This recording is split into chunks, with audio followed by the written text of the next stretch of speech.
It's the band kid and theater kid intersection. Weird Al. It really is. Yes. It really is. Yes, it is. But I liked Weird Al like as a. And I mean that as hatefully as I can. No, I'm kidding. It's Weird Al's longest song. Albuquerque. Oh, that's on that album? Yes. On Running with Scissors? It's the last song on the album. It wasn't on the version of Running with Scissors I had. It certainly is. I'm telling you, it's on that album. Huh. You can go take that. You can go give you a look on that one. It's the last song on that album. Oh my God! No, for me, the last album was it Grapefruit It was Diet? Grapefruit Diet. It just ended there. Ah! Correct. Weird. I did not have Albuquerque. Grapefruit Diet. On whatever version. You get a misprint. Well, it was just like an audio file or whatever. Can't have Did another. Did you illegally download it? Probably. You wouldn't download a car, would you, Thomas? I would download a car. I need a car. I would download a new spark plug in my engine. Yeah. Grapefruit Diet. Diet.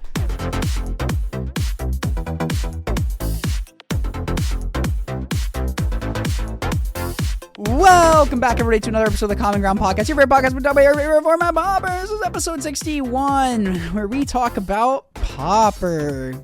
Card games on motorcycles. I don't get it. What? It's the set. It's AEtherdrift. the third generation of Yu-Gi-Oh! They all played on motorcycles. Okay. They dueled on motorcycles. Oh, weird. Mm-hmm. So now we're going to play Magic the Gathering this. on motorcycles. I'm going to go with Among no. other things. I think it's funny how the team that has alligators pulling their chariots won the race. That's pretty sick. Yeah. That's pretty sick. baller alligators. Sorry, crocodiles. Alligators live in... yeah, the Amonkhet team wins. What are we talking about? The race. Story. Aetherdrift, the story. The Amonkhet team Do I look wins. like I read this stuff? It's... I just get my recap from... Lee. Yeah, from Lee McLeod. From on the Grindcast. Grindcast, yeah. Shout out to so Grindcast. Apparently somebody... Also, hi, I'm Thomas Gunn. Oh, yeah, I'm your co-host, Cameron Schindler. Also joined by my co-host, he already said his name, but Thomas Gunn. What's up, brother? What's up? I'm good. I'm chilling. Good. Doing better? Doing better? Yeah. I've been good. Yeah. Awesome. Sure. Also joined by my other co-host, James Hippo Hieronymus, who looks like he is 4 seconds away from making this a Thomas and I episode. How are you doing? I'm awake and present. You're present. So attending. So this person on, what's the new word for the plane? Avishkar.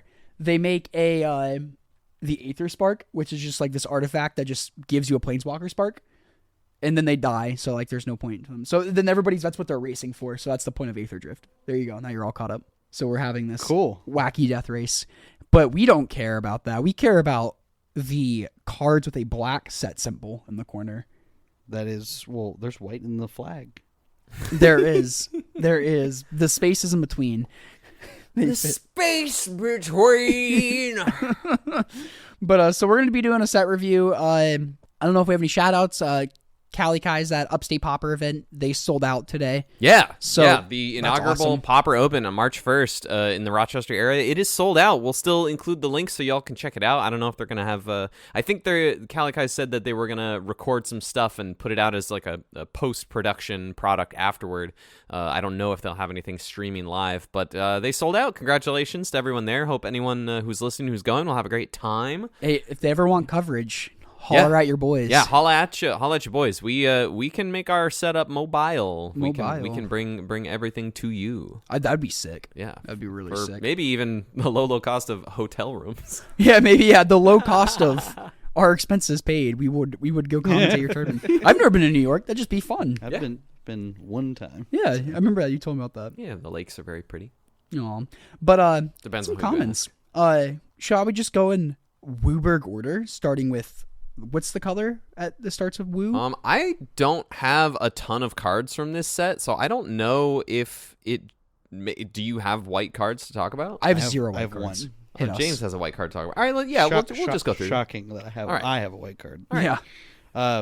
So I have Interface Ace, which is 1 and a white for a 0/4 artifact creature robot pilot. And it says, this creature saddles, mounts, and crews vehicles using its toughness rather than its power. When this creature becomes tapped during your turn, untap it. This ability only triggers once each turn. So not something like immediate, but like kind of like something to keep out for if there ever becomes a Pauper playable vehicle.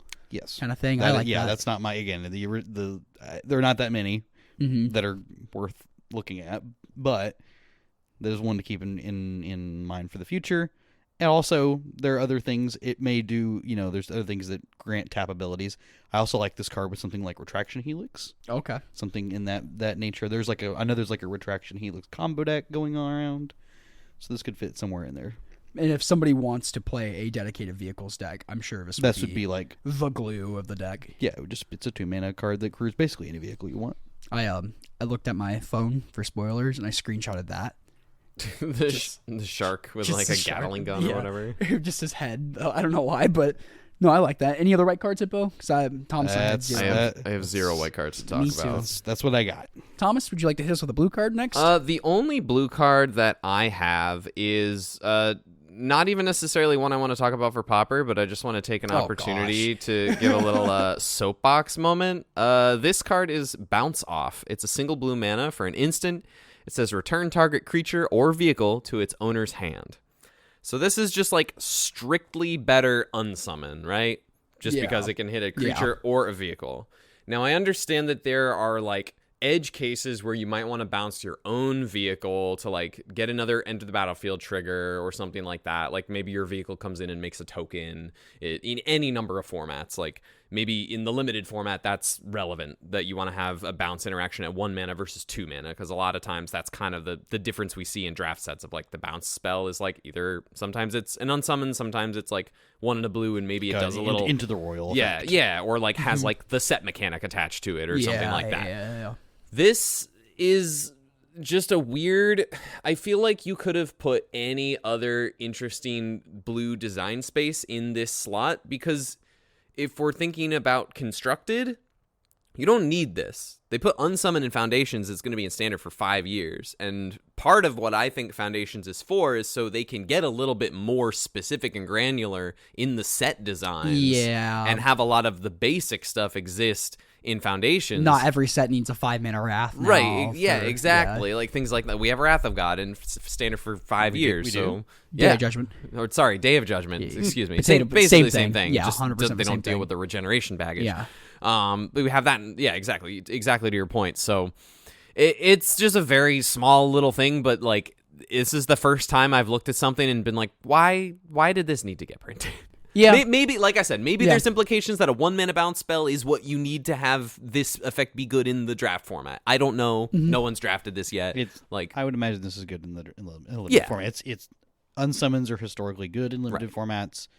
This is one that just be able to tag a card type that's in the set. Right. Totally fine. It's just also funny to me is like if you're bouncing your opponent's vehicle, like 90+% of the time it's gonna already be a creature. Especially when it's relevant. Is when they spend the resource to tap something else. Tap the creature, make it a creature. Cool, now I'll bounce it. Yeah, exactly. It's like it's a little weird. I get, they have a bunch of that. Like the murder in this set is destroy a creature or vehicle. And it's kind of like from a off Pauper topic again, but like for my cube related, like the stuff that says creature or vehicle, I'm like, I just don't want that in my cube for like the sake of I don't like that text. Sure. Like I don't know. Yeah, it comes up. I don't know. And that and the exhaustibility or not the exhaustibility is fine. More of the starcher engines. I don't want my cube going anywhere near that. So for those who aren't aware, the two set mechanics, the new ones are start your engines, and that kind of correlates with max speed. So a card will say start your engines. And does anybody have that rules text in front of them? We can just read it. This is a card I wanted to talk about because there's a colorless land at common, uncommon, and rare that has start your engines to get you started. So this is Avishkar Raceway. They're each of the 3 planes that they're racing across in the story. So this one's Avishkar. This one's the common. So it's start your engines. If you have no speed, it starts at 1. It increases once on each of your turns when an opponent loses life. Max speed is 4. And then this land also taps for a colorless. And then if you're at max speed, it gains the ability 3, tap, discard a card, draw a card. So, like, not unrealistic to, get that in a deck that maybe wants to have access to just loot, like, rummage effect on your lands down the line, but it's also pretty expensive for our format.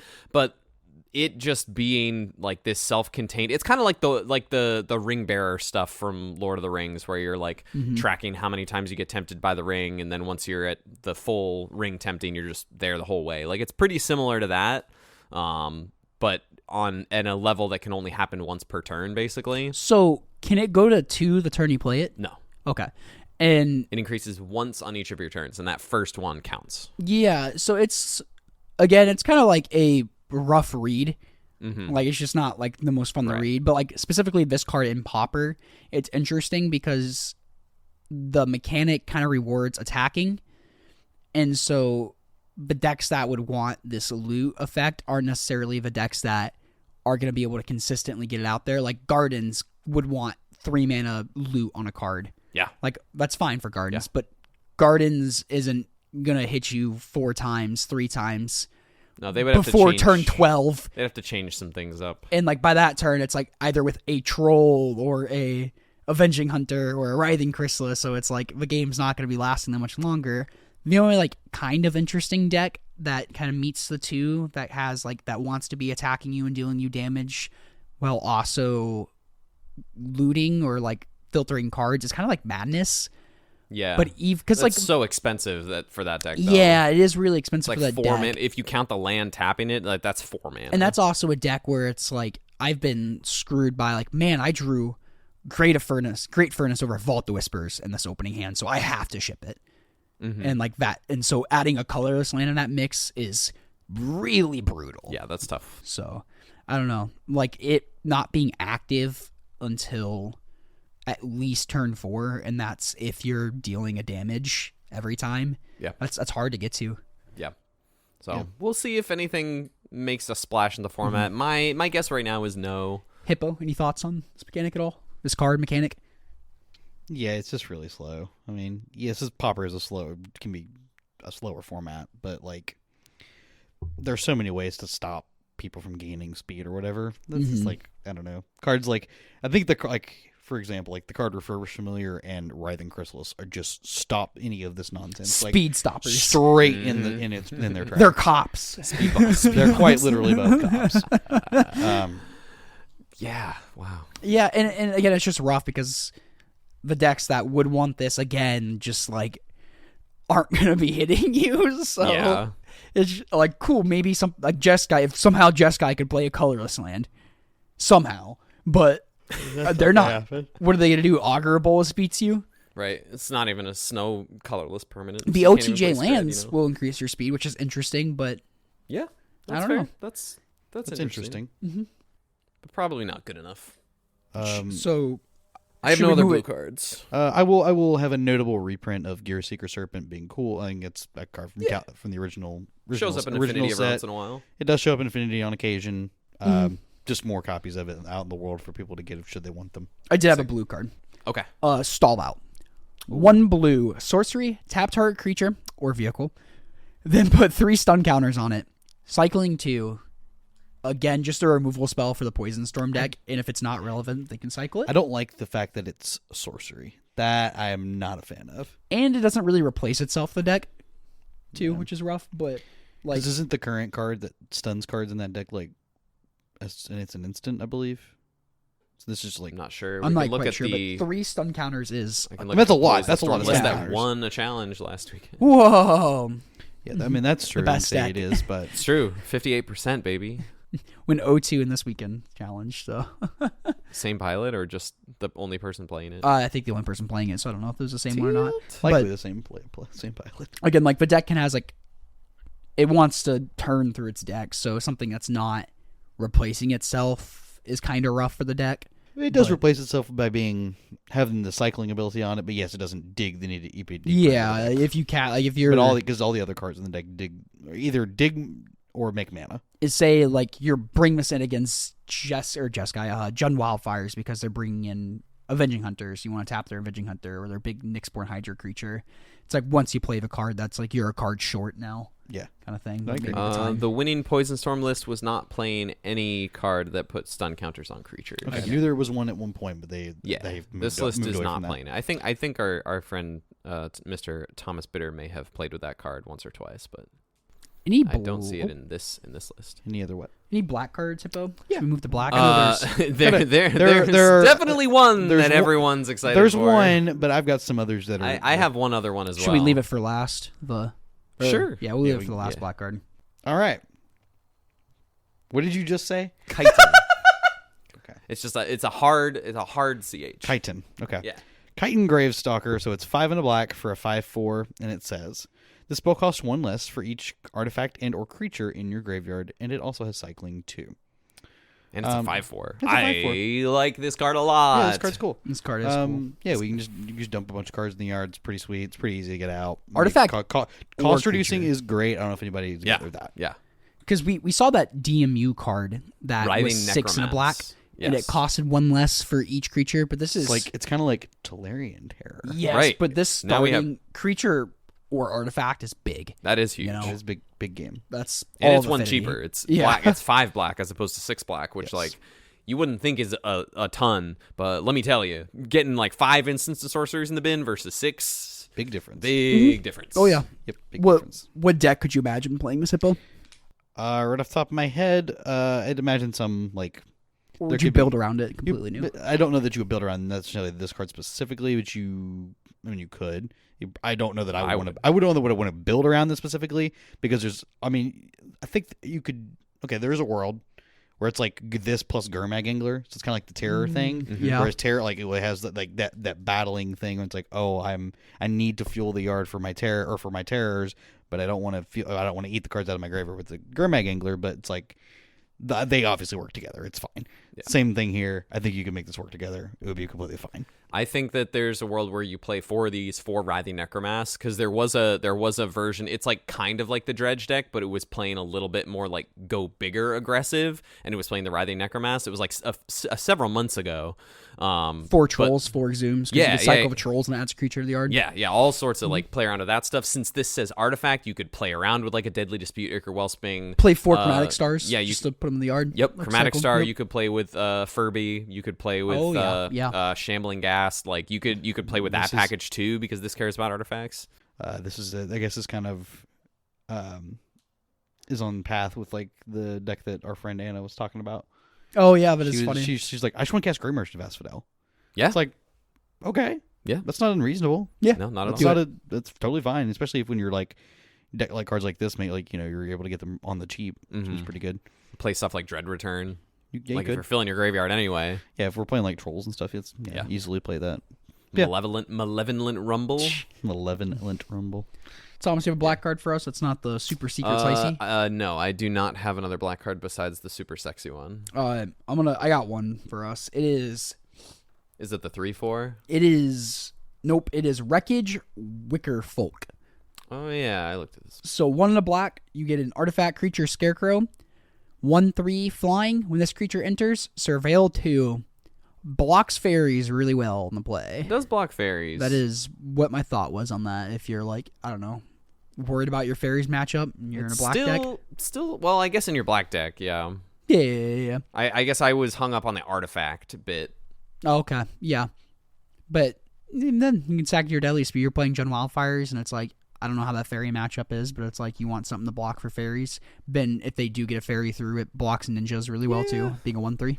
All right. I guess it doesn't really feel like worth a card for the decks that want to make sure everything is just a good card. Surveils 2 fixes everything. That's like keeping a 1-lander in fairies, like 1 land fairy seer, and then like you scry, and then you scry don't find lands. Yeah, and you don't find your second land. You're like, well, this wasn't supposed to happen. This is like that. Yeah. Yeah, exactly. Yeah. You can trick yourself into keeping a bad hand with this. Exactly. I don't know. I wouldn't want to see this against fairies, but if fairies is on the play, there's a good opportunity they just spell Sir Sprite it anyway. That, or they just annul it, you know. Yeah. We have the best Typhoid Rats that's ever been printed. What is that? This is technically true. It's Engine Rat. So it's a single black for a 1/1 death touch. but you can pay 5 and a black, and each opponent loses 2 life. Okay, so it's just the best Typhoid Rats that's ever been printed. Gotcha. Subjectively better Typhoid Rats. You literally would be playing a worse card. Strictly better it is cards, man. Strictly better. Power creep. It is it's a zombie, so it counts for underneath or for crawl from the cellar. It is. So it's literally just better in every way. I had one more black card before the spicy one. What you got? Packdoll Terror. Just this is the 3/4. Yep, it's a 3 and a black for a 3/4 artifact creature toy. Whenever this creature or another artifact you control enters, each opponent loses 1 life and you gain 1 life. So kind of interesting if you have I could see like a red-black deck that's playing the Sunshot Militias. Or like Reckless Fireweaver. Glaze Fiends, Reckless Fireweavers. The deck you handed me. Yes, 4 mana is quite a bit. That's my only concern. And if but you're it does playing, gain life on every trigger too. And if you're playing these cheap artifacts, more likely you're playing them out before turn 4 is my only worry there. But if that's something you want to brew around, I think it's a cute brew card. Yeah, I can see that. Like I said, my only issue is the same as yours. It's just a little expensive. It's like if you have a Pauper cube, then this isn't, and you have like a black based artifact. And Craniorium's not archetyped in there. Yeah. That could be cool. Shall I read the one everyone's going crazy over? Do it to it. I'm scared. All right. Well, you should be. I'm so scared for this to be in standard. I'm scared for this. I'm so excited. I'm not gonna play Grow Mice in standard. I mean, because of this card. You could just grow your guys bigger. It's just 1 turn 1 answer that they didn't have before. Like, please, I don't care if you play Hope. We already have a turn 1 answer though. We already have like a card that already exists though. Like what? Cut down? Like isn't stab card? Stab cut down. Cycle? But it's not cut down that they're gonna pick up the next turn. I understand. And hold it up or play it again. True. But what's the card, Thomas? The card is Grim Bauble. This is a single black mana for an artifact. When this artifact enters, target creature an opponent controls gets -2/-2 until end of turn. They gave us Deadweight, the artifact. But wait, there's more. For 2 and a black and tap, sacrifice this artifact, Surveil 2. You know what's crazy? Talk about a Austin and I were talking the next day after our Common Ground Cup. Yeah. And we're like, what if they put stab on an artifact? On an artifact? We had that conversation. And then 2 weeks Black later. White Blade players rejoice. Yeah, 2 weeks later, we're like, this is. What? This is great. This is really cool. Yeah, very excited for Pauper. I do not think there will be any question that this is the best common that comes out of the set. Yeah, I 100%. do not think it's particularly close. No. This could potentially be the best Pauper card of like this standard Yeet block currently. Yeah. Or well, wait till we see the last Spider-Man. few standard sets.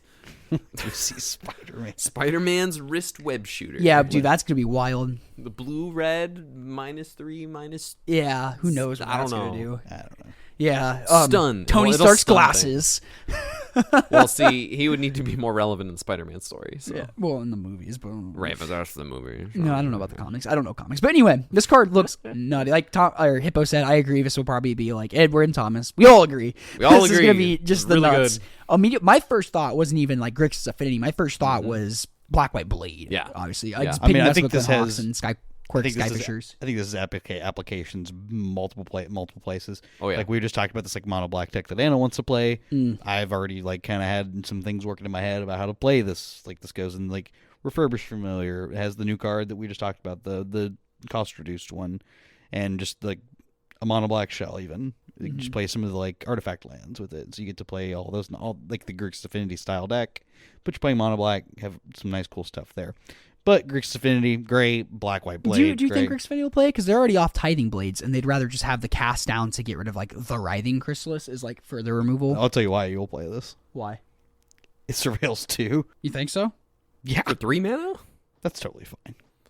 I mean, I guess. Okay, here's the thing. It's sacrifice. A lot of the games, at least a lot of the games that I've been able to play with the deck, there are some times where you just like You're just sitting both there. are top decking. Yeah. I would rather top deck this than like a Cantrip Rock. I think I'd rather, because I get to look at more cards that way than a Cantrip Rock does. That's like Candy Trails for. Yeah, but this is also kills something. Yeah. I think this is better because you're already playing like the gain life effects, so you don't really care about that part of it. Because I guess it is important. Like this isn't as crazy as it seems. Because like it's not killing a Terror. It's not killing a Writhing Chrysalis. It's not killing a lot of. It's not killing Brood Scale. the If brute creature. scale player Yeah, knows what they're doing. It is a good turn 1 though for like affinity to go like to back it up with like turn 2, be able to cast Refurbish Familiar off of multiple avenues. But at you that need point. 2 untapped. I'm getting there. Yeah. You have like you already have Blood Fountain in the deck. Yeah. So there's one. I think so. You're just playing art like you have so many like 1 mana trinkety things that are progressing your game plan in some capacity. Like it just becomes so much more often that you're going to turn to the Refurbish Familiar. I kind of disagree a little bit because if you're on the play that you're not gonna play this out naked, I don't think you'd want to play. I'm this not saying zero. that you don't. I'm not saying that you do. Austin and I had the same. I had this conversation where this card does play better on the draw. Yeah, but you're still going to play this card in the main deck. I would be hard pressed to say that as soon as this card is legal, that Luffy does not top 8 a challenge with it, and obviously there'll be some number above 1 in the deck. Luffy's going to test it, of course, because Luffy will test any affinity card that's under the rock. Like blowgun or whatever. Exactly. Hunter's blowgun. That's not, I wouldn't be surprised to see a Yu-Gi-Oh card in Luffy's affinity deck, but Time Wizard, Luffy top 8s with Time Wizard in his deck, but and that's fine. You can even, and you may not even want to necessarily play monsters to dust. You may not even necessarily want the to play it on turn 1, obviously. Yeah. And you still follow it up with a turn 2. You can do it on turn 2 and play Refurbish Familiar. It's still doing the same thing. It's still providing that yeah. So it's still providing that like Blood Fountain style effect. Yeah. Giving you more options to do that seems good on to the me. play. If your hand was tap land, I'm gonna assume you always have a tap land. Basically. Affinity. So say you have tap land, Vault of Whispers, Refurby this. Turn 1, you can go tap land, pass. Next turn, you can play your untap land, play this, maybe kill their fairy, say you're playing its fairies, and then you can also cast Refurbish Familiar. Yeah, that's a really powerful play. Yeah, it's a very, very, and so I guess, that's especially if you're against fairies, it's very, very powerful. Same thing goes for Black White Blade, too. You just go tap 1 mana, -2, add a mana to your mana pool. Also, it just sacks to... think about it that way. It just also sacks to the draw, to all the draw, too. So, what decks RV is going to be, this bobble going to be insane. Affinity, Blade, Affinity and Blade against. are the against. Against Kuldotha, fairies, Blade, I guess too. Blade Opposing Glenhawks. Yeah. I think those 2 decks. Trading especially. against other Furbies is good too. Oh yeah, that's true. It's not. But again, I think any deck that's playing, I think any deck's playing that this card also probably wants to be playing, Blood Fountain as well. So so it makes it obviously that card's really important as things already stand. But then it just probably gets more important because you're going to have this 1 mana answer on an artifact. And I think it's not going to be a Sacred Cow. It might not even be a 4 of. And no, I'm not saying it. No, I'm not. And I bet it's a card you end up boarding out a lot. Like saying you are playing against Jund Brood-Scale. You're not gonna I wouldn't want this versus Jund Brood-Scale. Or maybe I want a couple copies against Jund Wildfires to pick off opposing Furbies. But I don't know. I think it's going to see a lot of play against these creature decks, but then all the terror decks doesn't really hit. Yeah, if let me pull up. One I don't know. A thought I just had is where in the list do you start to shave from at that point? Blow. I mean, it's not necessarily. Not everybody's even playing that card. Yeah. So do you start to cut copies of Clan plus analysis? Is that a thing you do? Because it's just this is just another removal spell. Do you start to cut some of this thing because it's kind of feeding that same vein of this is a removal spell, so is Quark Clan plus Toxin, kind of doing the same thing. I mean, obviously it's not going to completely replace it. You still want to have that for the Chrysalis, the Trolls. It just hits the base stuff. Yeah. But where at what point where in a list are you putting this in? Where are you finding the room for this?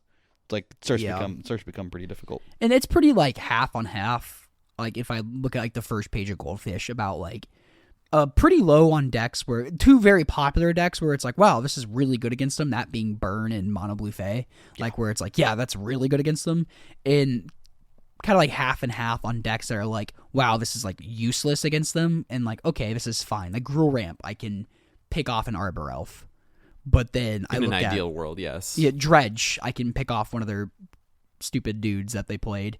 Mm-hmm. But Madness, I could pick off. They don't play a ton of creatures, but pick off their Vothelon Epicure, pick off their Kitchen Imp. Kills everything except for Skycore Fisher. But then I scroll down to Skycore Fisher. God damn it! That's Core my Sky bad. Fisher. That's pulling a Cameron. But then I look at there's Turbo Fog. Oh, I don't want that against Turbo Fog. No, but that's the point of Turbo Fog is to but kill the fact your that it cards. has Surveil on it, that's big. Oh, it's huge. Even it's so it has applications even outside of if it's a dead card in the quote a dead card in a match. You at least have something that it does something. Mm-hmm. Yeah, so. same. And Terror and stuff. It's like, Oh Jesus Christ, croissant! what the Donkey! He just went to put his foot here and he just missed. Yeah, I saw him I saw him do a front. Yeah, he did a front flip and landed on his feet. He's fine. He's okay. He's over. That was goofy looking. In the world. So yeah, I think we could go on ad nauseum about how. Well, let's keep going. The application. Grim Bobble, good card. So I did tell Thomas earlier. I'm like, I will not be putting a card in the set in my cube because I hate the set symbol. I'm gonna put this in my cube because I want stuff to know where. I want stuff to nowhere to run. Not nowhere to run. Like this Pixie, town. This town. Yeah. This town, Pixie, into my cube. Yeah. Core Skyfisher, Glen Hawk. So it's I want to lean in more to that. And it's this card's kind of on all fours, begging at me, pantsing for me. So, Ooh. yeah. Well, if you put it that way. Eyebrow raise. You put it that way. Hippo's eyebrow raise. I have one red card. I don't know if either you have a red card. Yeah, you hit it. I felt like we. I don't even know who read that one. That's okay. He Technically did. I did, but whatever. This is What's the Thomas show trying to steal? No, I'm kidding.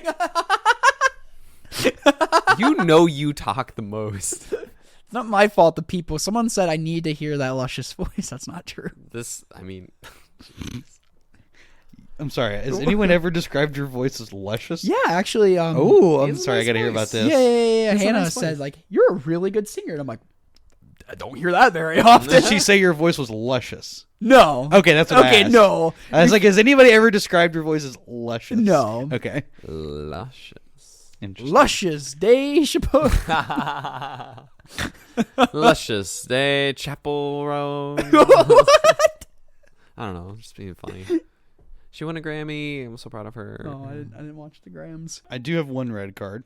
Okay, what is your red I'm card? sure it's probably the same one as yours. Is it the cycling card? It sure is. Yeah. So, Magmakin Artillerialist. Artillerist.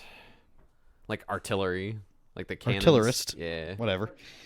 2 and a red for a 1/4. Creature Elemental Pirate. When you discard one or more cards, this creature deals that much damage to each opponent and cycles for 1 and a red. And then the final line of text is whenever you cycle this card, it deals 1 damage to each opponent. Cool. Just a backup win condition for, copies 5 through X of Plague Draenith Stinger. Draenith Stinger. Yeah. From for Ikoria. the cycling deck. Yes. Yeah. Really, that's its only application.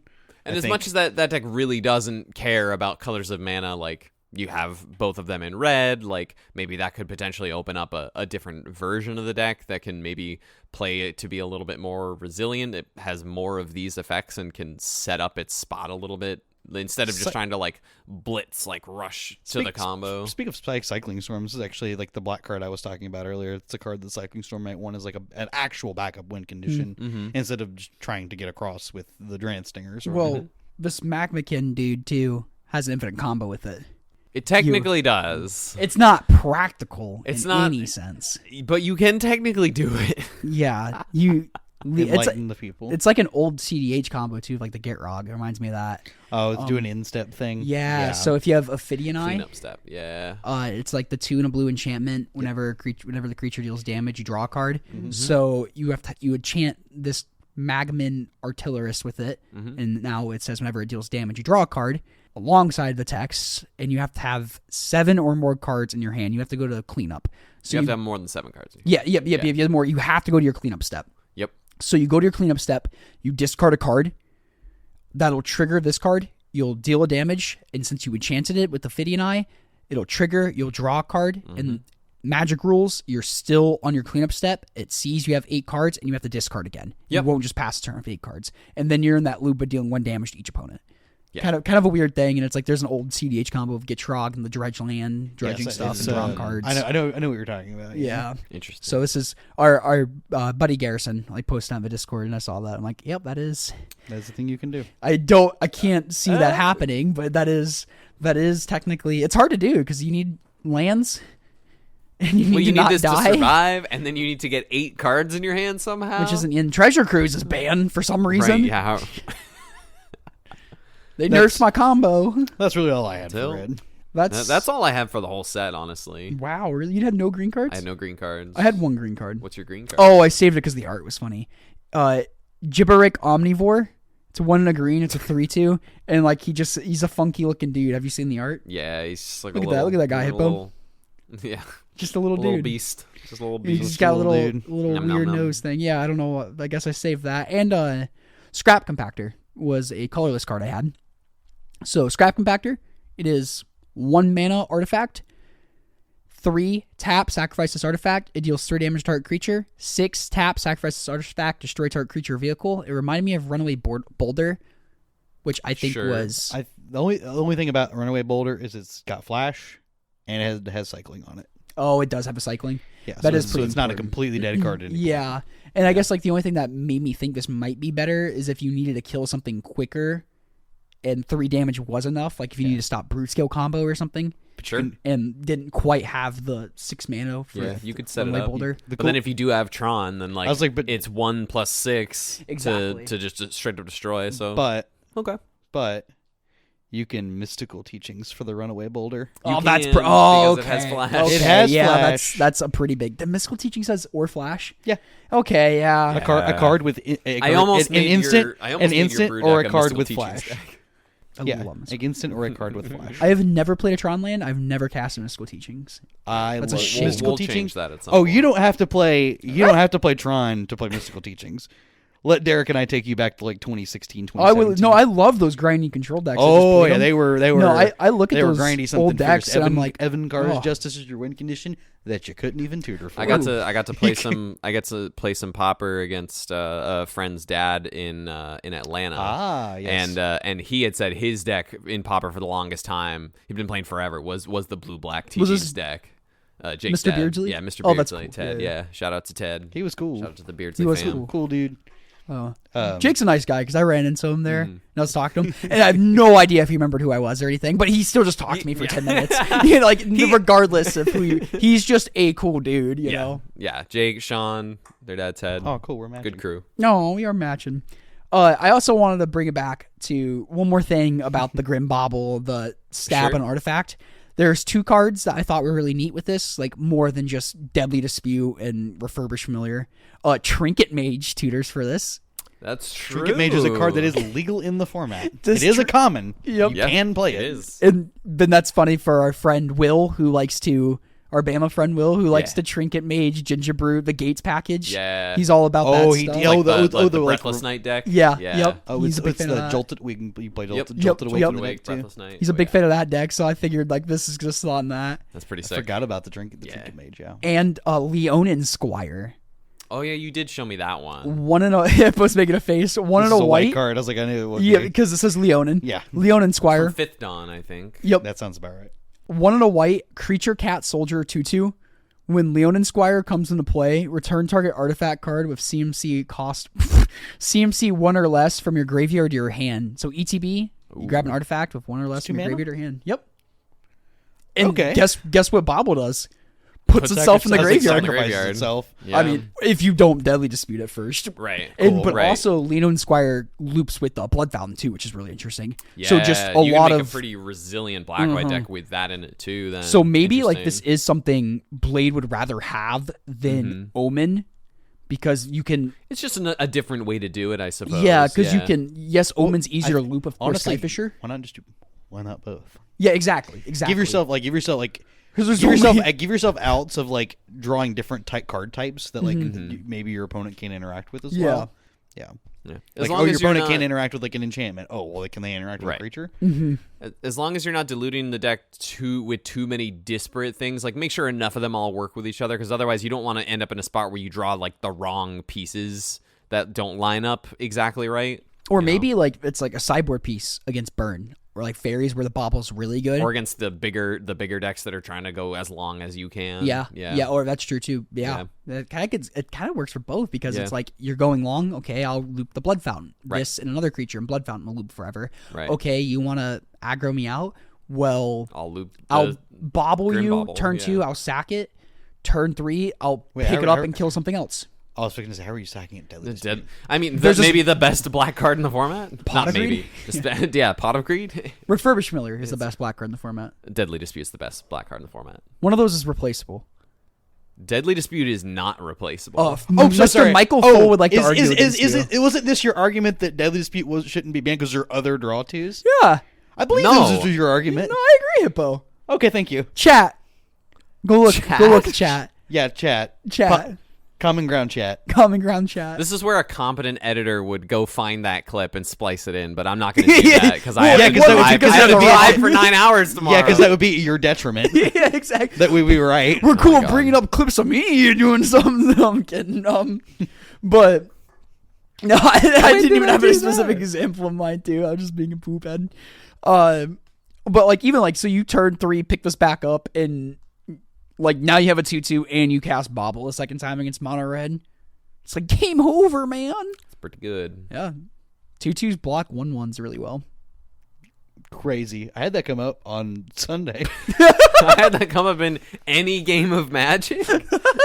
Well, no, I had like this very obvious like. This was very obvious. I had Ophelia in my hand, just like blatant. She's a good girl. That's not a common. Good dog. Good dog. Good dog. No, James crushed our weekly modern on Sunday. I did. I got to play some Hammer. I got to bonk. Did you top four? You James both top and I four? were both in top four in the top 4 split. Yeah, I did not drop a single match. No. How did it feel? Pretty much like did it feel like a pretty different format? It feels like a different format. That's for Yeah. sure. Oh yeah. Yeah, there's so many different decks that didn't exist the last time I like actually played. Mm-hmm. 'Cause I basically haven't played since the energy packages existed. I basically haven't. Me too. I played like one RCQ with a deck that couldn't really care less about the energy mechanic. Yeah. And that was it. No, and I have I'm not with played you. otherwise. So yeah, getting to play basically fresh in a format like this was kind of just weird. Yeah. And it's kind of weird because I don't know. Like I think about the format and I'm like, this almost doesn't feel like Magic to me. Yeah, I mean, In a really, really it felt weird different. way. I mean, there were some things that felt like Interesting. There were some Yeah. things on my side that felt weird, that felt great. Like Mm-hmm.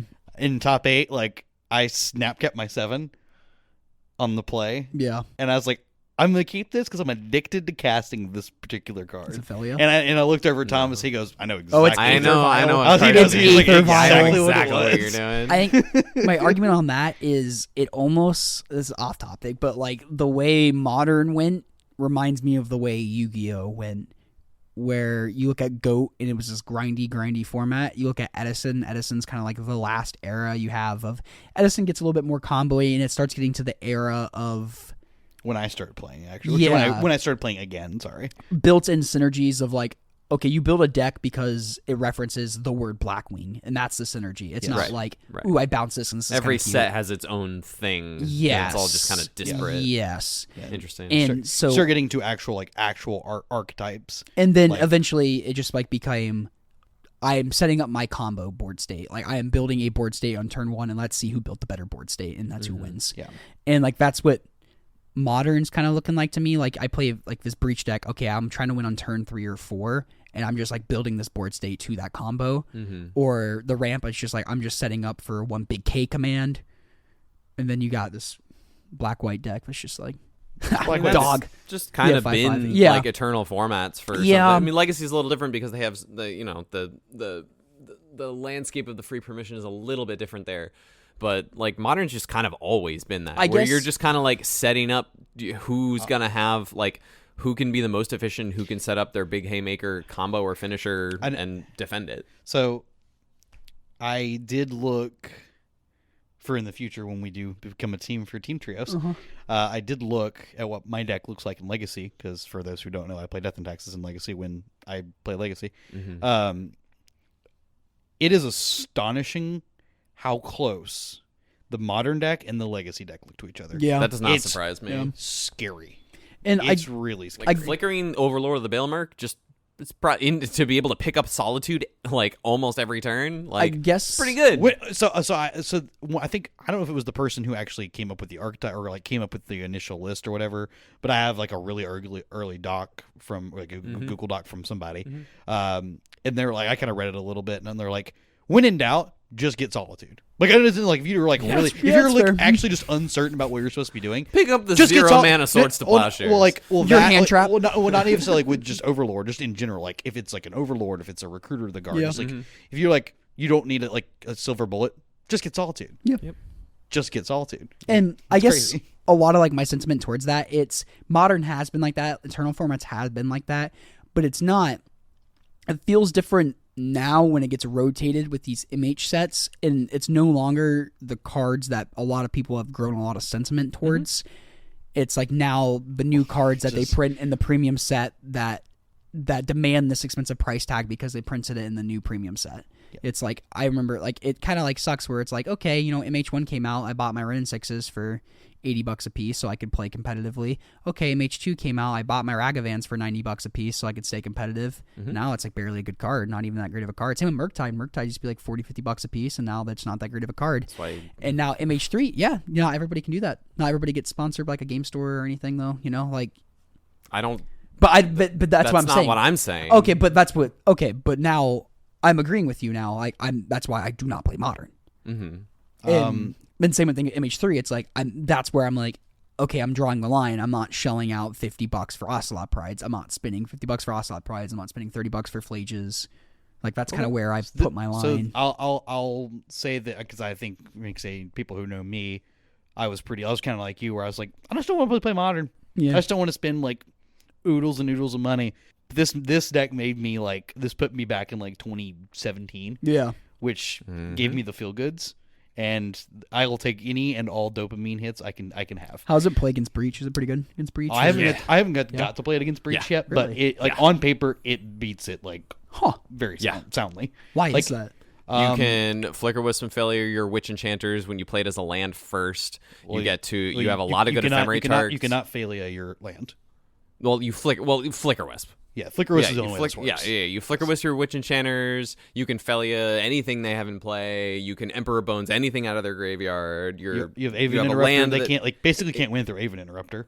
Gotcha. And then post board you also have main deck answers to like the Urza Saga. You have the Phantom White Orchid or whatever. You have that. You can flicker that over again, and they'll eventually run out of basics. They'll run out of land. For the most part, are you interacting with them on your turn though?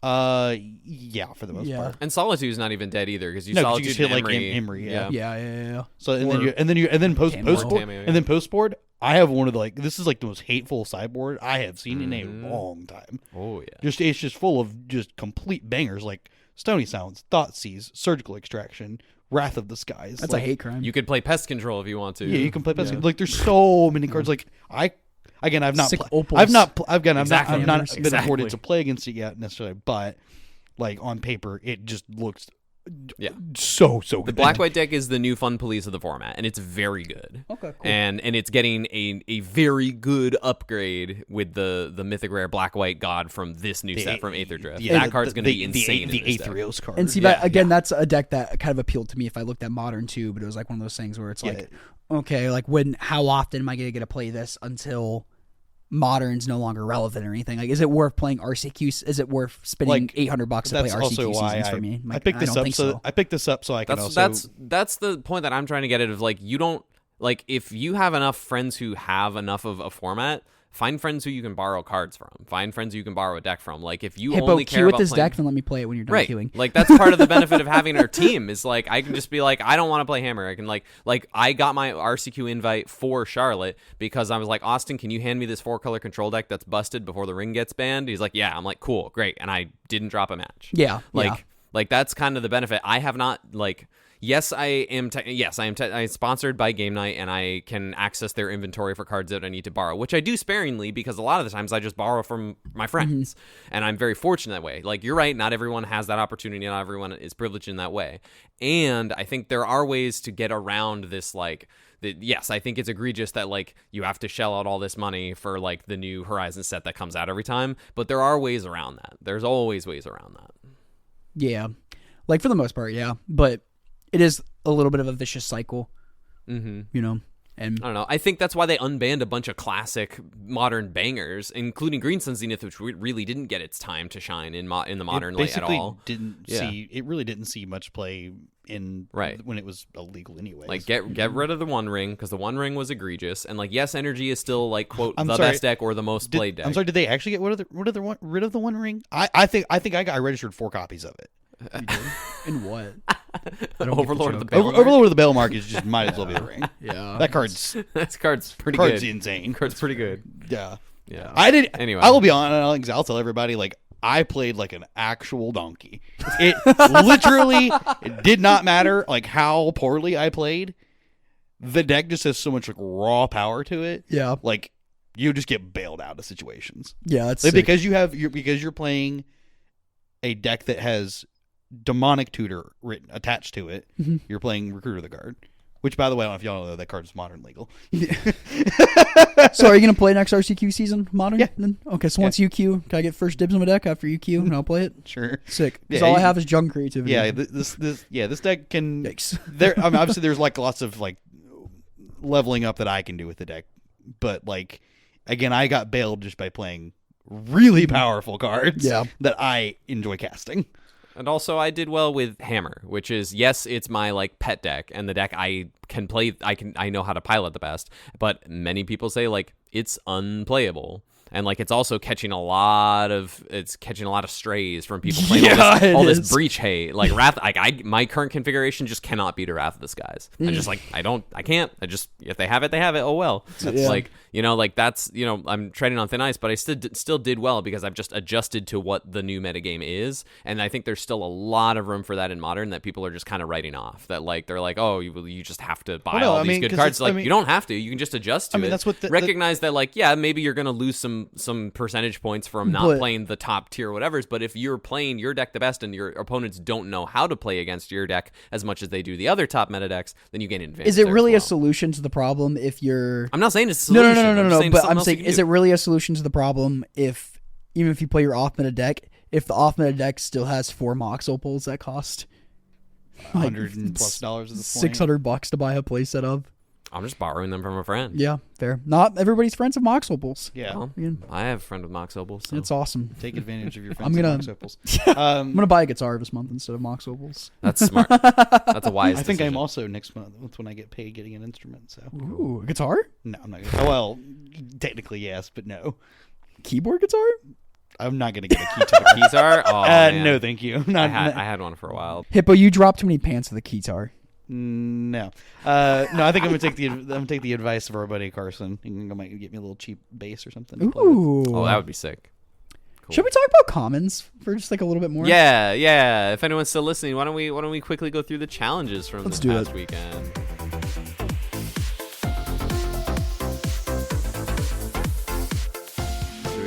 Should we read off this top 8? We got 3 top 8s.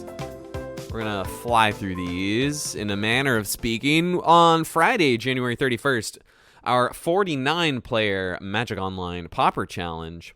In 8th place, Sishio Jerry on Blue-Black Fairies. In 7th place, Boom Bust on Mono-Red Cold Dotha. In 6th place, Buddy the Frog on Mono-Blue Fairies. What This is Friday, January 31st.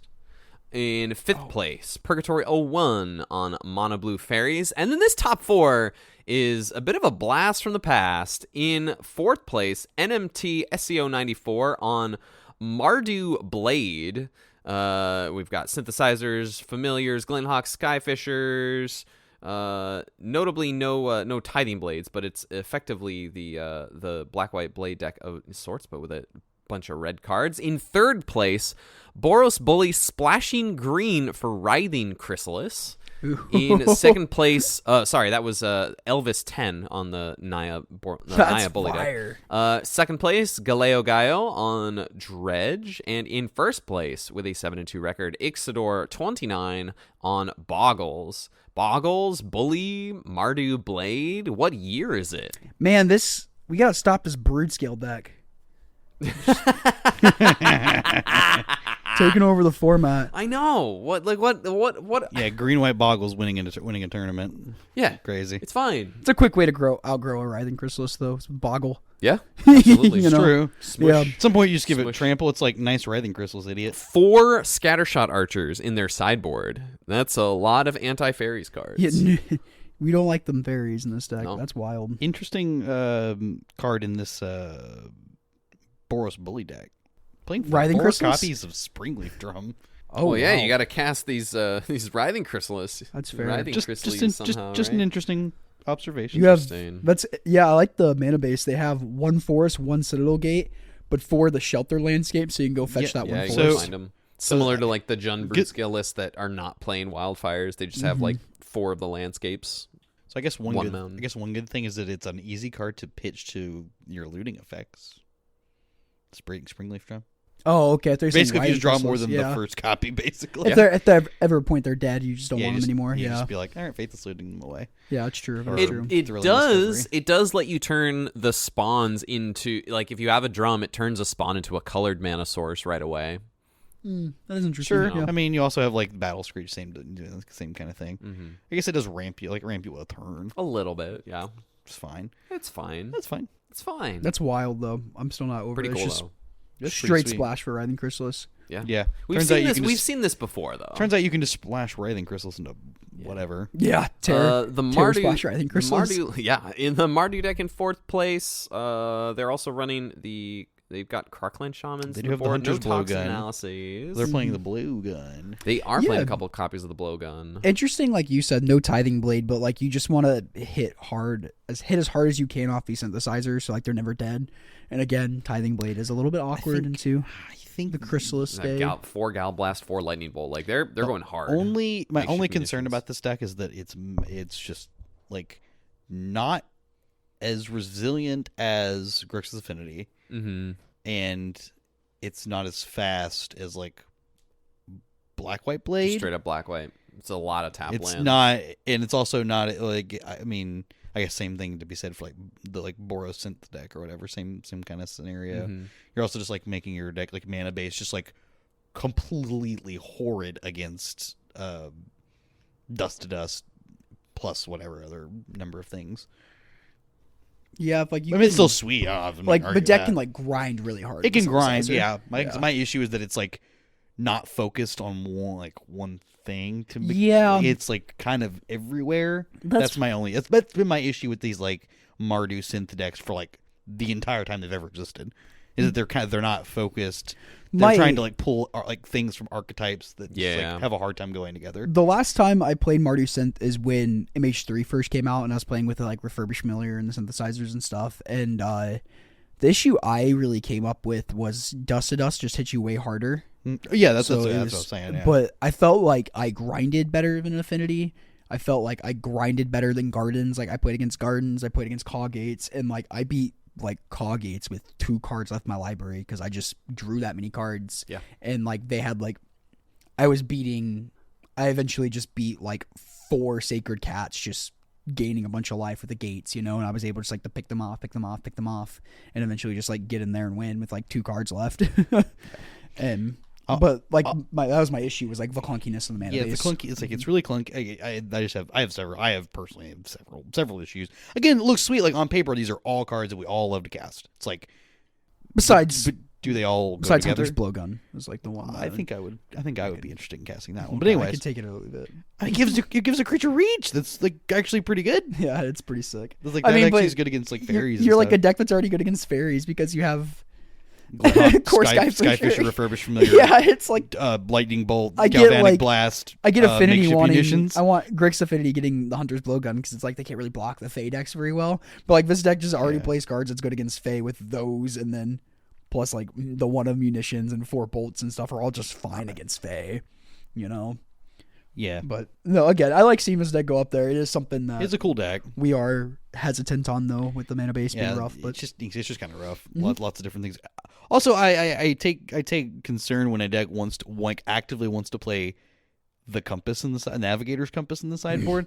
It's like, are we really digging that far down for like a card that's good against red? Have you ever played that thing 3 times against red? Well, I'm not arguing that it's like, but like, none of the other versions of like this deck need that card. Like, they don't abuse it as well. Black White Blade doesn't need it because they just beat it. Yeah. Grixis Affinity doesn't need it because they just beat it. Like, oh yeah, it's like all these decks just beat red. Yeah. So I was like, well, we've like made our deck worse against red. I don't. It's a weird card for sideboard. I almost like it main board to help fix the mana problem. That I could see. Yeah, like I just like you just like don't want to. Basically, you would consider cutting like the Quark Clan package. I would not cut the Quark Clan package. Well, there's just Quark Clan plus the blowgun for the package. I forget that you can give the Quark Clan Death Touch. Yeah, that's right. Yeah, that's what I'm saying. Yeah. That is a little rough. Well, maybe you don't need the Death Touch because I don't know how often you're paying the mana to equip it to the card. I think that's like the only reason you're even playing it. Yeah, you're like, probably right. I don't know that you would play it for another reason. I wonder why not just play the Toxin Analysis over. It's a artifact that you can pick up. It makes stuff cheaper. I It's guess. like not a 0. Like you can just play it out on one without having to have a target. Versus like where Toxin you have to have Analysis. something Yeah, for Toxin. That's fair. Though I like the cantrip on Toxin Analysis. Just, Exactly, It's me just too. 3 mana clue. And it just gives you the artifact too. Yeah, I was for like, the it's just, sack immediately. it's just 3 mana clue. I agree. And the lifelink is Relevant. It was very Scooby-Doo relevant. noise again. Yeah. Yeah, again, you're just like, these cards just beat red, like the red deck. But now we're like not beating the red deck, so we have to play the Navigator's Compass in the board. I feel like you can still beat the red deck all right. I don't know. Saturday? Sorry, my criticism with this list. My apologies. No, it's No, interesting. you're fine. It's interesting to talk about. I wouldn't even say it's constructed criticism. It's not like you're just, this is a dumb deck. This deck is No, stupid. again, it's a deck No, that on paper I yeah. like Yeah, all me the too. cards there. Yeah. No. It's just like, do these go together? Mm-hmm. That's my biggest question. Moving on to Saturday's challenge on February 1st. Bit of a smaller challenge. We got 39 players today. In 8th place, Nascimento on Jundglee combo. In 7th place, Mirozel 1 on Mono Red Kuldotha. In 6th place, Helio Lima on Grixis Affinity. In 5th place, Countertop Garchomp on Jundglee combo. In 4th place, Ixodor 29, still crushing it with Boggles, fresh off their challenge win the day before. In 3rd place, taking their first loss in the entire tournament, Luminati playing Mono Blue Terror. In 2nd place, Beso de Gea playing Blue Black Fairies. And in 1st place, with an 8-1 record, Outziru playing Mono Blue Fae. This looks like they're up to 3 Spell Pierce in the main, a couple of Snare Master Sprites, the one main deck Dispel, otherwise... Nothing crazy with these nothing, flex nothing slots, super, you know. super crazy here. I do think, so I will say that I do think Spell Pierce becomes a whole lot more important with that bobble card in the format. Sure. Yeah, Sure. yeah, I agree. Becomes Having a your- whole lot yeah. more important. So are those anoles and baby in the Yeah, sideboard. those are nulls in the board, too. I mean, those are already good. Yeah, But yeah. I'm saying, like, that card is going... Like, Fairies, obviously, the Fairy Pilots know that's going to be a card that matters. Mm-hmm. So... These 2 Jun lists are pretty different from each other. The Jun Brutio combo. The 8th place list here is not playing any Malevolent Rumbles, which I just can't. I cannot fathom a way that is correct. I can't literally either. just cannot. I really can't either. Try not to be like too critical. On that, but holy hell, that because that's card's what so good. I mean. Because when we were building Foal's deck, like Foal and I were talking, I was like, he sent me a list, and I'm just like, wait a minute. I started putting it together. I was like, wait a second. There's no Malevolent Rumble. This cannot be correct. Yeah. And we're glad we all agreed that was correct. That was not correct not to have it. No, that card's really good. And then we see the other list is pretty similar to Foal's. They just have one more win condition in the makeshift munitions. They have 2 makeshift munitions, 1 Night Ears, Nightblade.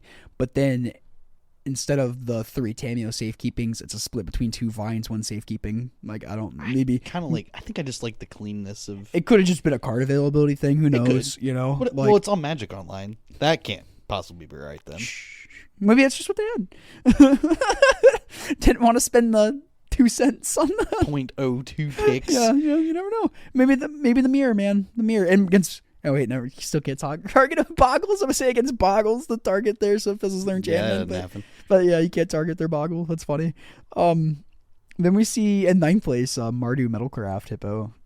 Looks like the same list, so we won't go on about that. It's the same person, so yeah. Oh, sick. That's a good weekend for them. Yeah, it was pretty sweet. Shall we jump it to... I just want to briefly say the Terror list, this Illuminati list, it's pretty much what they've been rocking for a little while. The 16 lands, 1 Dragon Wings, 1 Artful Dodge, 1 Sleep of the Dead, Frantic Inventories. I like the Murmuring Mystic is in the main. Are they on boomerangs or are they on... No boomerangs, but they are on the 2 Force Spike, 2 Spell Pierce. Are they on any... What's the other tuck one for each? Oh, wow. Nope, so no boomerangs. No Demon Furiers, no Demon Furiers. Wow. Just dealing with stuff on the stack. I just focus on the and then Sleep of the Dead, so... Interesting. Yeah. Cool. Totally fine. Sunday, Bloody Sunday. Bloody Sunday. Back up to what we expect here. 61 players in the Sunday Challenge on February 2nd. Hot stuff. On Groundhog Day. Fill-size Shadow. 6 more weeks of winter. Oh, no. In 8th place, Renato Tadeo on Grixis Affinity. In 7th place, J-Waves on White Weenie. In 6th place, James just gave a little... Things are right with the world. Fists up in the air.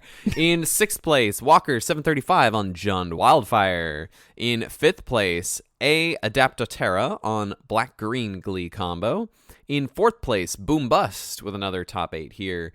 On Mono Red Kuldotha. In 3rd place, Shy Guy on Mono Blue Fae. In 2nd place, blue too. The blue Shy Guy. That's the in 2nd place, True Blue on Black Green Glee combo. And in 1st place, with an 8-1 record, Sishio Jerry on Blue Black Fairies. There's like a couple of different ways to throw around like some one-ofs in this list, but this is basically a conglomeration of what most people are playing. This actually looks a little bit cleaner, fewer one-ofs, which is nice. I don't know that I like Extracting a Confession necessarily. I think that card's very good. I think I'd say if we're playing like a black card that like kills creatures as a one of, I think just Suffocating Fumes is probably fine. I just don't think you need Extract. Because you're on 4 snuff outs, 3. I think I would rather just play another cantrip at that rate. I think I would just play another cantrip to find like anything else, like cast just keep down, the one on the board for like out. terror or whatever. Yeah, I'd rather just play the 4th Preordain. Yeah, I think I would just play I would just play another cantrip. Sure. Yeah, I think I just don't think that card's like that good. I mean, you could deal with terrors. Like, you have your Fae, you can chump them. Well, yeah, and you have, like, Snuff Out, Cast Down. Yeah, exactly. Like, which, you'll get there. So, like, you can chump it until it becomes relevant to kill it. You also Thorn. Thorn can block it, too. Mm-hmm. So, you got plenty of ways to deal with it. I just don't think it's the second terror that gets you. It's the second one. Well, they've already also got an Extract on the board, too. So yeah, maybe just move them both to the board. I get you there. Cause it's not like I mean, obviously, they won the challenge, so it's like poo-poo on my critique, but... Mm-hmm. And only one card slot can only affect so much. Yeah. It's not like it's an embarrassing card to cast. It's not like, oops, this does nothing. It's like, no, it's still just a fine card. Hey, where are you going? So, no. Good list. I think I love these blue-black fairy lists. They're fun. Yeah, first Pauper deck. Here's what I played in the last Team Trios event. This White Weenie deck by J-Wave Hippo. Anything like out of the ordinary there, Mr. Single copy of the Unicorn, which is cool. I like that card. Is that the pump one? What does that do? Yeah, it's the Pump Unicorn. So, like, has the activated ability, 3 and a white, creatures you control, gain +1. That's cool. +1/+1, gain vigilance till end of your turn, activate only during your turn, too. Yeah, so cool. It's pretty good. Just a mana sink and stuff kind of goes along, and you just need to get those last few points across the board. Yeah, I like that. Just exchange your 4th copy of, like, Lunarch Veteran for it. Mm-hmm. Or if the ground gets gummed up and you just need to be slightly bigger than your opponent. It's a good card. I like that card. And then you can say all the mono white sideboards are all just the beautifully clean. Yeah, they have like the most targeted like sideboard cards. Like they're disgustingly targeted sideboard cards. Like 4 Destroy Evil, 4 Dust to Dust, 3 Coalition Honor Guard, 3 Revoke Existence, and that 4th copy of the Prismatic Strands. Pretty good. This Jund Wildfire's deck here by Walker is completely cut the Card Clan Shaman package. There's 0 in the sideboard. You just play the 4 breath weapons on the sideboard. So this is just Jund. This is just Gardens. It literally is just might as well just be. Yeah, gardens. it's gardens with cleansing wildfire. Yeah. Yeah, it's just gardens. Is that the separator between gardens in this deck? Is it Card Clan Shaman? I think. I think the wildfires. I think the wildfires are a big deal. Yeah, but they say it's familiar. But not all the gardens decks are playing familiar. No, but it's so close to just gardens. It is very. Might as well be gardens at this point. It is very similar to gardens. It's just. Well, I think that's why we see replacing gardens because it can be slightly more proactive with the Furbies. It can. It's just a little more efficient. It just it's like it doesn't. You don't need to like deal yourself a ton of damage with like crypt rats to like rat the board. You just that's why there's no wrath in your main deck. I get it. And that's like that's kind of a neat point where it's like people don't really agree whether or not the Card Clan Shaman, and honestly kind of a good weekend not to have the Card Clan Shaman today because we see Mono Blue Fae was the most popular deck this weekend, so yeah. I mean, or Fae in general too. So Fae was quite a good showing this weekend. I guess it's a good time to not play them. Yeah. I mean, I think that's why I think like the blowgun technology is kind of where is like kind of nice in that regard. Yeah, and it's like the deck's not dead. Like it's still good against Fae because like you have the Furby. All your creatures are so good against them. Yeah, like a naked Nyxbroom Hydra just playing it raw. Yeah, all your cards block. Literally, all your creatures block it. I'll block a fairy. Yeah, like I was playing Anna in the matchup. Like her and I, like we traded a couple games. Like there's games where she buried me, and there's games where I'm like, okay, here's a 2/3 Nyxborn Hydra. Yeah, that's how. Okay, you counter that. Here's a Writhing Christus. Okay, you counter that. Here's another Writhing Christus. That resolves sick. Then I'll start picking off your creatures now. Yeah. A 2/3 Nyxborn Hydra is how Derek and I just sat there and won our winning into just top 4 at sat trios. behind this 2/3. Yeah, we're just like, well, let's just do this and see what happens. Yep. And it was fine. Couldn't beat this Fae player. It's true. Powerful. There's the black cards. Video evidence of it too. There's the black cards. Closing thoughts on this challenge. We see Flicker Tron top 16 from good old RC Clint. No. Is it our Clint? No, actually. Allie zoned me. Huh. Cool. Spreading the gospel. Yeah. Ooh, they're playing what's in Robo Horror too? That's normal. Oh. This is all. I thought that was This is all normal Tron behavior. 4 moments. Actually, I'm so sorry. No. This is not normal Tron behavior. There's 2 copies of Spellstarter Sprite in the main. And there's 4 moments. You can Mystical Tutor for it. Or not Mystical Tutor, sorry. Mystical Teachings for it. That's sick. And 4 moments piece. That's normal. Is it? Yes. 4? Yes. Mm-hmm. Oh. You have to not die. That's somehow. You have to really not die somehow. Spellstarter Sprite's pretty sick. That's pretty sweet as a teachings target. Out of the board, nothing crazy here. Just the Spellstarter Sprite's kind of cool. Yeah. Really. Shall we wrap it up, y'all? Yeah. Before we go, I want to say a quick shout out to the Paper Pauper Discord. We've mentioned it a couple of times. We've had some emails from listeners who play in the events. Our buddy Jay, who we mentioned from time to time, he plays in these every month. And I'm playing in my first one this month, in the February monthly. So I'm very excited. Our monthly is getting swapped out for pre-release based on Saturday timing and scheduling and stuff. So we're not going to have a ton of local Paper Pauper to play. So I was like, well, what am I going to do? So I've been feeling the itch to Fire Blast again. Yeah, we're freaking out. We're bugging without our Pauper right now. So I signed up to play. Got our pairings yesterday, and so how it works is everyone who's playing gets separated into 16 groups, and this is the first time they're doing the top 2 players from each group to do a full 32, a top 32 bracket after that. So there's 16 groups with 9-ish players per group. And we'll battle. We each have 4 matches to play against other people in our group. The top 2 players will move on to the top 32 bracket and continue on from there. So I have from now until the 24th to complete my matches. And that's how that works. And thankfully, I am not in the same group as Jay. So we dodged each other for the first group stage. So that's kind of nice. But yeah, it'll be fun. I've made contact with all of my opponents on Discord. I'm scheduling all my matches for sometime next week because I'm doing some traveling starting tomorrow for the rest of the week. And yeah, just going from there. So I'm excited. If you made it this far, thank you so much for listening. If you got any questions for us, you can send those to commongroundmtgpod@gmail.com, or you could DM us any of us on Twitter with those handles below. You know what I meant. We love hearing your ideas. We like your questions. Oh, do we want to share the Discord? Do we want to do that? Do it. Yeah.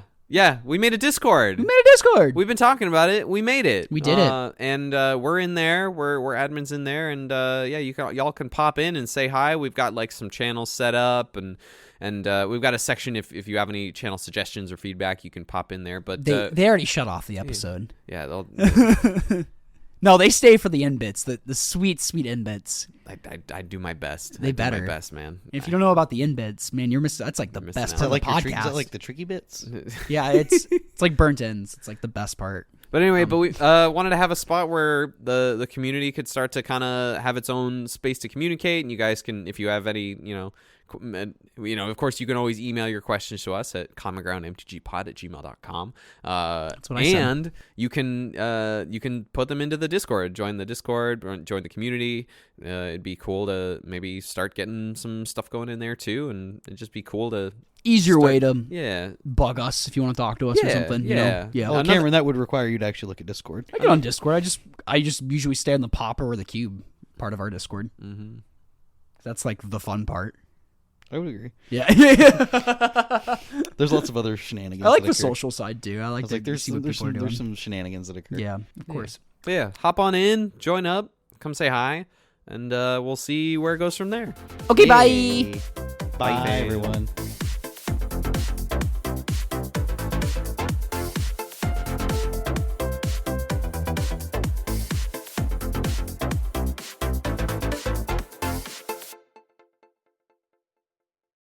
Yeah, Not Like Us won 5 Grammys. That song's a banger. When Not Like Us came out, the day it came out, I was driving home from downtown Nashville. Yeah. I was stuck in traffic, and there were like, I saw 6 different cars with their windows rolled down. Just blasting it. Wah, wah, wah, wah, wah.